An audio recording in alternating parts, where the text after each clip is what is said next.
السلام علیکم ورحمۃ اللہ وبرکاتہ۔ ناظرین، استقبال ہے فکر و خبر اسٹوڈیو میں، میں رضوان احمد ندوی، ملک اور عالمی اہم اور خاص خبروں کے ساتھ۔ تو ناظرین، خبروں کی تفصیلات سے قبل غزہ کی تازہ صورتحال پر ایک نظر۔ غزہ میں 3 دن کی جنگ بندی کے لیے قطر کی ثالثی میں حماس اسرائیل مذاکرات جاری۔ 12 یرغمالیوں کے بدلے 3 روزہ جنگ بندی پر ہو رہی ہے بات۔ یرغمالیوں میں 6 امریکی بھی شامل۔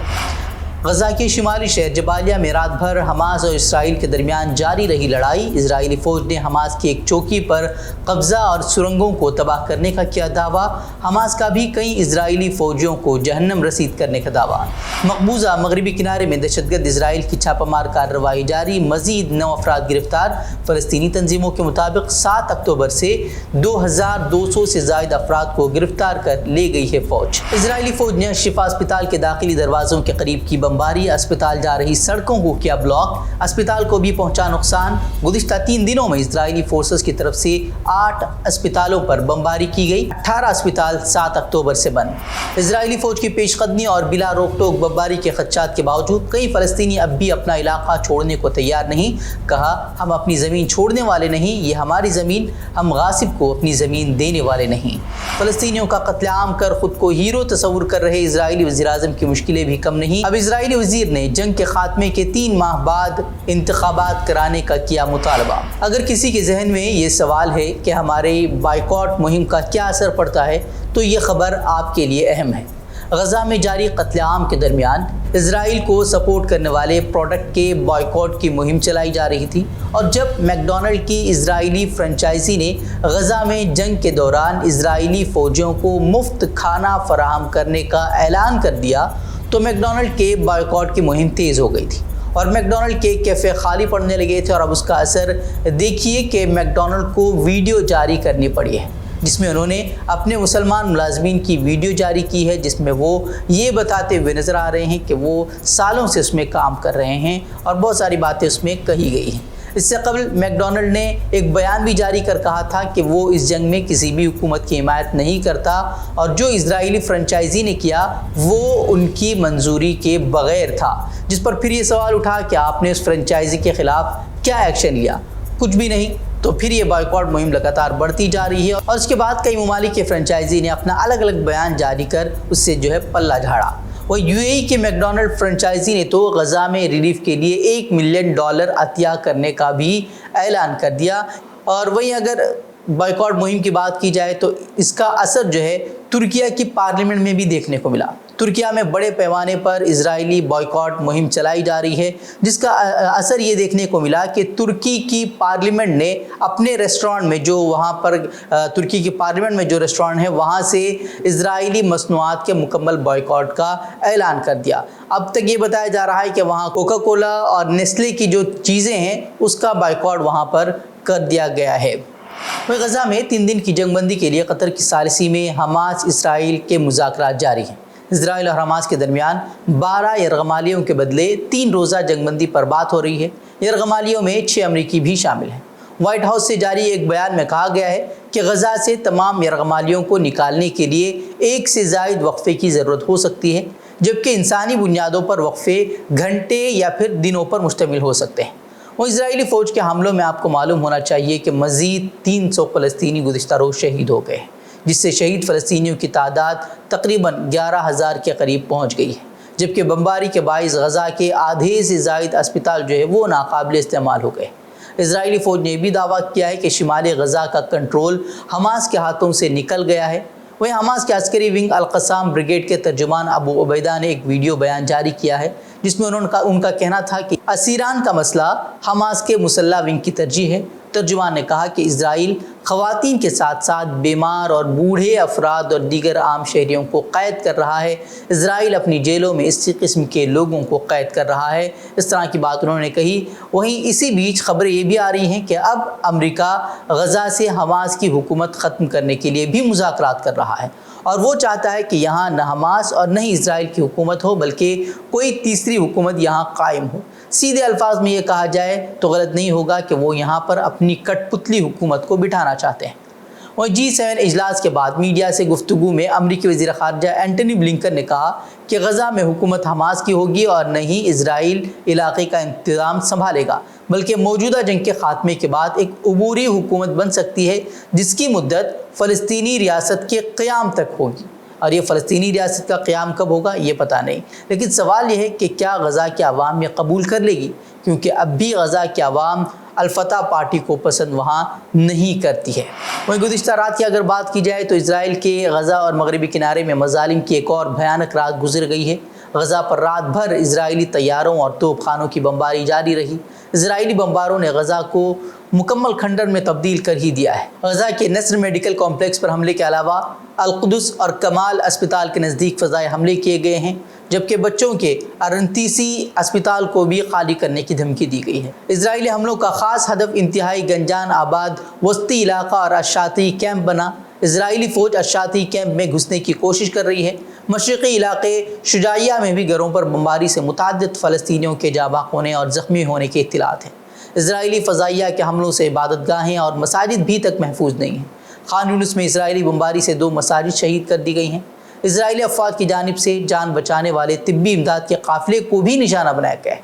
आलमी रेड क्रॉस के मुताबिक 2 ट्रकों को नुकसान पहुँचाया गया है, जबकि आलमी इदारे सेहत के मुताबिक गज़ा में हर रोज़ 180 बच्चे मारे जा रहे हैं। दूसरी जानिब गज़ा सिटी में इजरायली फ़ौज और फ़लस्तीनी मुज़ाहमतकारों में भी झड़पें जारी हैं। फ़लस्तीनी मुज़ाहमतकार भी मुख्तलिफ़ हथियारों और मार्टर गोलों के ज़रिए से इजरायली फ़ौज पर हमले कर रहे हैं। अल-क़स्साम ब्रिगेड की जानिब से दावा किया गया है कि उसके जंगजुओं ने भी इजरायली अफ़वाज पर हमलों का सिलसिला जारी रखा हुआ है। अल-क़स्साम ने दावा किया है कि मिज़ाइलों से इजरायली फ़ौज की 10 से ज़ायद गाड़ियाँ और 4 फ़ौजी टैंक वो तबाह कर दिए गए हैं।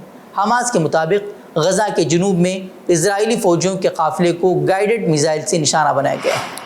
गुज़िश्ता दिनों इजरायली वज़ीर ने गज़ा पर न्यूक्लियर बम गिराने की धमकी दी थी और ये बयान अब उनके गले पड़ता हुआ नज़र आ रहा है। एक तरफ फ़लस्तीनी वज़ीर ख़ारजा ने इस धमकी पर बैनुल-अक़वामी आइटमी तवानाई एजेंसी में बाज़ाब्ता शिकायत दर्ज कराई है, तो वहीं ईरान और रूस ने भी सवाल खड़े कर दिए हैं कि क्या वाकई इजराइल के पास न्यूक्लियर बम मौजूद हैं। रूस ने गुज़िश्ता रोज़ कहा था कि वज़ीर का बयान इस बात का वाज़ेह इशारा है कि उनके पास न्यूक्लियर बम मौजूद है। वहीं अब ईरान ने भी कुछ इसी तरह का बयान दिया है। ईरान के एटमी तवानाई तंजीम के सरबराह मोहम्मद इस्लामी ने बैनुल-अक़वामी जवाहरी तवानाई एजेंसी और उसके डायरेक्टर जनरल से मुतालबा किया है कि इस जाली हुकूमत की तरफ से जौहरी असलहे के इस्तेमाल के ख़तरे के नताइज का ऐलान अक़वाम मुत्तहिदा की सलामती कौंसिल में करने के अलावा उन तबाहकुन ख़तरात की मज़म्मत की जाए जो अक़वाम मुत्तहिदा के ज़वाबित के अहदाफ़ और उसूलों के मुनाफ़ी है। मुक़र्रर है कि इजरायली वज़ीर-ए-आज़म बेंजामिन नेतन्याहू ने अपने उस वज़ीर एलियाहू को काबीना के इजलासों से ताहुक्म सानी मुअत्तल कर दिया है और उन्हें बयान जारी करना पड़ा था कि वज़ीर के बयानात हकीकत पर मबनी नहीं हैं, लेकिन सवाल तो अब उठने शुरू हो गए हैं। और दिल्ली एनसीआर में मुसलसल बढ़ती हुई आलूदगी काबू से बाहर हो गई है। ऐसे में दिल्ली में ऐप पर मबनी टैक्सियों पर पाबंदी लगाने की तैयारियाँ हो रही हैं। दिल्ली के वज़ीर माहौलियात गोपाल राय ने कहा कि दिल्ली हुकूमत के महकमे ट्रांसपोर्ट को सुप्रीम कोर्ट के हुक्म के मुताबिक ऐप पर मबनी टैक्सियों पर पाबंदी लगाने की हिदायत दी गई है। अहदेदारों ने कहा कि तफसीली ऑर्डर की कॉपी से ही ये वाज़ेह होगा कि आया ये ऐसी टैक्सियों पर पाबंदी इस हफ्ते से लागू होगी या ताक और जुफ्त फार्मूले के निफाज के दौरान।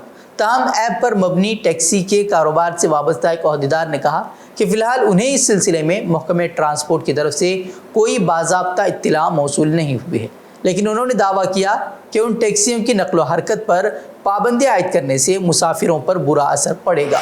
छत्तीसगढ़ असम्बली इंतखाबात के पहले मरहले की वोटिंग के ठीक दूसरे दिन कुछ मकामात पर ईडी की छापामारी को लेकर वज़ीर आला भूपेश बघेल ने बीजेपी को तंज का निशाना बनाया है। साथ ही उन्होंने छत्तीसगढ़ के आवाम को बहादुर और बावकार भी ठहराया है। भूपेश बघेल ने सोशल मीडिया प्लेटफॉर्म एक्स पर किए गए एक पोस्ट में लिखा कि मुझे लगा था कि पहले मरहले का एग्जिट पोल कुछ दिनों बाद पता चलेगा, लेकिन साहब ने आज सुबह ही जाहिर कर दिया है। सुबह सुबह ईडी को मेरे पर्चे नामजदगी के दौरान मेरे साथ मौजूद और मेरे इंतखाबी अमल में ऑफिशियल अखराजात का हिसाब रखने में अहम किरदार निभा रहे सुरेश धंगानी जी के यहाँ ईडी को भेज दिया गया है। छत्तीसगढ़ियों को कमज़ोर और बुज़दिल मत समझो, अपना चावल खाते हैं और वो भी पूरे वक़ार के साथ। उन्होंने उम्मीद जाहिर की कि छत्तीसगढ़ में फिर से कांग्रेस की हुकूमत बनने वाली है। पार्लियामेंट में सवालात पूछने के एवज रिश्वत लेने के मामले में टीएमसी रुकन पार्लियामेंट महुआ मोइत्रा की मुश्किलात में रोज़ बरोज़ इजाफा होता जा रहा है। महुआ मोइत्रा पर इल्ज़ाम लगाने वाले बीजेपी के रुकन पार्लियामेंट निशिकांत दुबे ने दावा किया है कि इंसदाद बदउनवानी पैनल ने महुआ मोइत्रा के मामले की CBI तहक़ीक़ात का हुक्म दे दिया है। उन्होंने इस मामले में IT वज़ीर को ख़त भी लिखा था। वहीं महुआ मोइत्रा ने अपने खिलाफ CBI के ज़रिए तहक़ीक़ात के ऐलान पर X पर जवाब दिया है। उन्होंने कहा कि मीडिया वाले जो मेरा जवाब जानने के लिए फ़ोन कर रहे हैं, मुझे उनसे कहना है कि CBI पहले अडानी के 13,000 करोड़ रुपए के कोयला घोटाले के मामले में FIR दर्ज करे, उसके बाद उसका खैर मकदम है। उन्होंने मज़ीद कहा कि कौमी सलामती का मसला ये है कि किस तरह मुश्तबा FPI मिल्कियत वाली अडानी कंपनियां, जिनमें चीन और मुत्तहिदा अरब इमारात की कंपनियां भी शामिल हैं, हिंदुस्तान में बंदरगाहें और हवाई अड्डे ख़रीद रही और उन्हें वज़ारत दाखिला की इजाज़त भी हासिल है। पहले उसकी तहक़ीक़ात की जाए, फिर CBI मेरे घर आए और मेरी जूतियाँ गिन ले। मध्य प्रदेश से ताल्लुक़ रखने वाला बाबा बागेश्वर धाम के नाम से मारूफ शिद्दत पसंद हिंदू रहनुमा धीरेंद्र शास्त्री का एक मुतनाज़ा बयान सोशल मीडिया पर तेज़ी से वायरल हो रहा है, जिसमें उन्होंने दूसरे मज़ाहिब की कानूनी हैसियत पर सवाल उठाए हैं और चैलेंज किया है। उन्होंने अपने दरबारियों से खिताब करते हुए कहा कि जब इंसानी जिस्म दूसरे इंसान का खून कबूल नहीं कर सकता तो इंसान की रूह दूसरे इंसान का मज़हब क्यों कबूल करे। उन्होंने कहा कि हिंदुस्तान बाबर का नहीं बल्कि राम का मुल्क है। उन्होंने मज़ीद इश्तिहाल अंगेज़ बयान देते हुए कहा कि हर घर का एक बच्चा हिंदू राष्ट्र की तहरीक के लिए कफन बांध कर निकलेगा। शास्त्री ने हिंदू राष्ट्र के अपने मुतालबे को दोहराते हुए कहा कि अब हर घर का एक बच्चा सनातन की तहरीक में शामिल होगा। उन्होंने अपने साबिक़ा बयान को दोहराते हुए कहा कि हिंदुस्तान को हिंदू राष्ट्र करार दिया जाए और इस तहरीक को कोई नहीं रोक सकता। उन्होंने धमकी देते हुए यहाँ तक कहा कि दूसरे मज़हब के लोग अगर वो कायदे में रहेंगे तो वो फ़ायदे में रहेंगे। उन्होंने अपनी मजहबी तकरीर के दौरान लव जिहाद, साक्षी मर्डर और दीगर मुतनाज़ा मामलात का भी तज़किरा किया। द हिंदू की खबर के मुताबिक केरल हुकूमत ने बुध के रोज़ दूसरी बार गवर्नर आरिफ मोहम्मद खान के खिलाफ बिलों पर गौर करने में ताख़ीर की वजह से उनकी मंजूरी के लिए सुप्रीम कोर्ट से रुजू किया है।